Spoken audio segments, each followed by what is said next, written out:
প্রথমে শিরোনাম, তারপরে বিস্তারিত। বয়স্কদের জন্য কেন্দ্রের নতুন সর্বজনীন পেনশন প্রকল্প। বড় অভিযোগ মমতার, কি বললেন মমতা? ভারতের পতাকা হাতে কলার ধরে বের করে দিল পাকিস্তান। 144 বছর পর কুম্ভ হচ্ছে, এটা ঠিক নয়, বলল মমতা। বড় দাবি সুকান্তর, কি বললেন তিনি? মহাকুম্ভ ত্রুটি মনে করালেন মমতা। শিবরাত্রি নিয়ে যা বললেন শ্রীময়ী। অক্ষয় তৃতীয়ার দিনেই দীঘায় জগন্নাথ মন্দিরের উদ্বোধন। হোলির আগে সুখবর, আবার বাড়ছে টাকা। বাংলার বাড়ি প্রকল্পে আরো 16 লক্ষ উপভোক্তাকে টাকা দেওয়ার সিদ্ধান্ত। সবার আগে সারাদিনের শীর্ষে থাকা নির্ভরযোগ্য খবর পেতে এখনই ভিডিওটিতে একটি লাইক করে চ্যানেলটি সাবস্ক্রাইব করে দিন। নমস্কার, এতক্ষণ দেখছিলেন শিরোনাম, এবার বিস্তারিত। বয়স্কদের জন্য কেন্দ্রের নতুন সর্বজনীন পেনশন প্রকল্প। শরীরের দুর্বলতা ও অর্থের প্রয়োজন বৃদ্ধির কারণে অবসরের পর বয়স্কদের জন্য আর্থিক নিরাপত্তা নিশ্চিত করতে কেন্দ্রীয় সরকার একটি নতুন প্রকল্প চালু করতে যাচ্ছে। নাম হচ্ছে সর্বজনীন পেনশন প্রকল্প। এই প্রকল্পের মাধ্যমে সমাজের সকল স্তরের মানুষের জন্য পেনশন সুবিধা বৃদ্ধি পাবে। 18 থেকে 60 বছর বয়সী ব্যক্তিরা 60 বছর বয়সে পেনশন পাবেন। সরকারের এই উদ্যোগে অসংগঠিত ক্ষেত্রের কর্মী, ব্যবসায়ী এবং স্বকর্মসংস্থানকারী গোষ্ঠী অন্তর্ভুক্ত থাকবে। বর্তমানে দেশে কেন্দ্রীয় সরকারের পরিচালনায় বেশ কিছু জনপ্রিয় পেনশন প্রকল্প রয়েছে, যেমন অটল পেনশন যোজনা, জাতীয় পেনশন ব্যবস্থা ও প্রধানমন্ত্রী শ্রমযোগী মানধন যোজনা। নতুন এই প্রকল্পটির লক্ষ্য পেনশন সুবিধা বৃদ্ধির মাধ্যমে বয়স্ক মানুষের অর্থনৈতিক সুরক্ষা নিশ্চিত করা। বড় অভিযোগ মমতার, কি বললেন মমতা? উত্তরবঙ্গের চা শিল্প নিয়ে কিছু মিথ্যা প্রচার চলছে। আজ নবান্ন থেকে এই অভিযোগ করেন সিএম মমতা বন্দ্যোপাধ্যায়। তিনি বলেন, কিছু ভুতুড়ে দল এই মিথ্যে প্রচার করছে। আরও বলেন, চা বাগানের জমি আইনে কোনো বদল ঘটানো হচ্ছে না। কোনো চা বাগানে যদি উদ্বৃত্ত জমি থাকে তবে সেই জমিতেই বাণিজ্যিক কাজকর্ম করার অনুমতি দেওয়া হচ্ছে। তবে একসঙ্গে 30 একর জমি কাউকে দেওয়া হচ্ছে না বলেও জানান সিএম। ভারতের পতাকা হাতে কলার ধরে বের করে দিল পাকিস্তান। নতুন বিতর্কে জড়িয়ে পড়ল পাকিস্তান ক্রিকেট বোর্ড। এবারও বিতর্কের কেন্দ্রে সেই ভারতের পতাকা।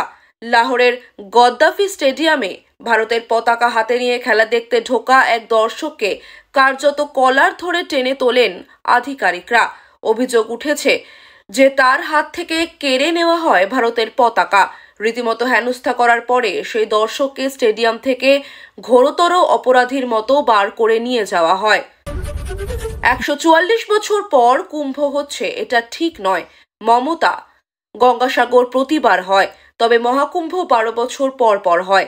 144 বছর পর কুম্ভ হচ্ছে, এটা ঠিক নয়। আমি কুম্ভ স্নান নিয়ে কিছু বলিনি, তবে আমরা জানি পুণ্য স্নান যেটা হয় সেটা সংক্রান্তিতে হয় এবং নিয়ম মেনে হয়। আমি একটু অজ্ঞ এই ব্যাপারে, বিশিষ্ট মানুষ জানাবেন সঠিক সত্য কি। আজ মঙ্গলবার নবান্ন থেকে এমনই মন্তব্য করলেন মুখ্যমন্ত্রী মমতা বন্দ্যোপাধ্যায়। বড় দাবি সুকান্তর, কি বললেন তিনি? বাংলায় নারী নির্যাতনের ঘটনায় ফের মমতা বন্দ্যোপাধ্যায়কে কাঠগড়ায় তোলার চেষ্টা করলেন সুকান্ত মজুমদার। আজ সুকান্ত বলেন, পুলিশকে কেউ ভয়ই পাচ্ছে না। যখনই কোনো নারী নির্যাতনের ঘটনা ঘটছে, সিএম টাকা দিয়ে কেনার চেষ্টা করছেন। গতকাল চিকিৎসকদের টাকা বাড়িয়ে মুখ বন্ধ করার চেষ্টা করেছেন। টাকা নইলে সিভিক ভলেন্টিয়ার বা হোমগার্ডের চাকরি দিয়ে সব ধামাচাপা দেওয়ার চেষ্টা করছেন। তাই আইন শৃঙ্খলা পরিস্থিতি খারাপ হচ্ছে। মহাকুম্ভের ত্রুটি মনে করালেন মমতা।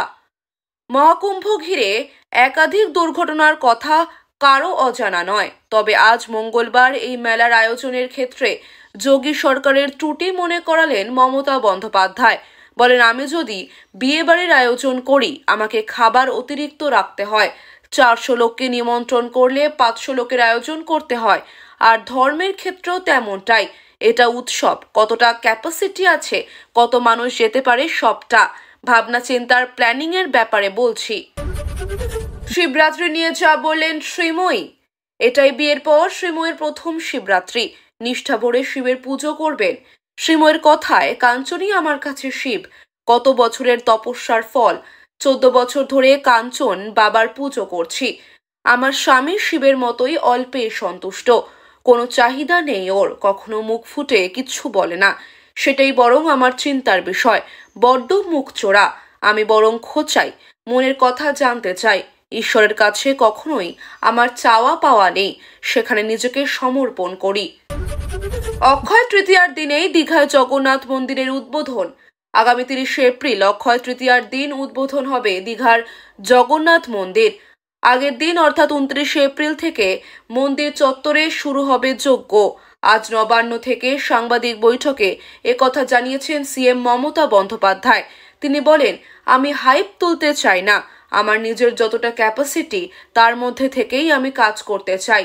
আগামী পরশুদিন মন্দিরের বিষয়ে ট্রাস্টি বোর্ড বৈঠক করবে বলেও জানিয়েছেন সিএম। হোলির আগে সুখবর, আবার বাড়ছে টাকা। কেন্দ্রীয় সরকার হোলির আগেই 3 থেকে 4% ডিএ বৃদ্ধির ঘোষণা করতে পারে, এমনটাই মনে করছে কর্মচারী সংগঠনগুলি। আর এর ফলে প্রাথমিক স্তরের কর্মীদের বেতন প্রতি মাসে 540 থেকে 720 টাকা পর্যন্ত বাড়তে পারে। প্রসঙ্গত, যদি আগের বছরের রেকর্ড দেখা যায়, সরকার ফেব্রুয়ারির শেষের দিকে অথবা মার্চের শুরুতে জানুয়ারি থেকে জুন মাস পর্যন্ত ডিএ বৃদ্ধির ঘোষণা করেছিল।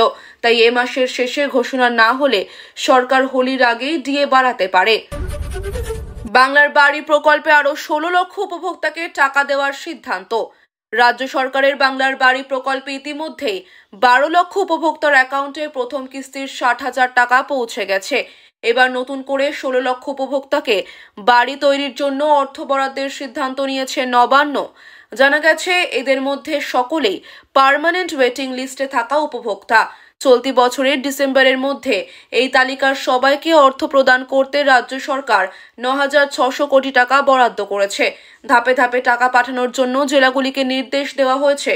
প্রসঙ্গত, কেন্দ্রের কাছ থেকে অর্থ না পাওয়ার রাজ্য নিজস্ব তহবিল থেকে 28 লক্ষ প্রান্তিক পরিবারকে বাড়ি তৈরি করে দিচ্ছে। মুখ্যমন্ত্রী মমতা বন্দ্যোপাধ্যায়ের প্রতিশ্রুতি অনুযায়ী প্রথম কিস্তি পাওয়া উপভোক্তাদের কাজ শেষ হলে দ্বিতীয় কিস্তির টাকা দেওয়ার প্রক্রিয়া শুরু হবে।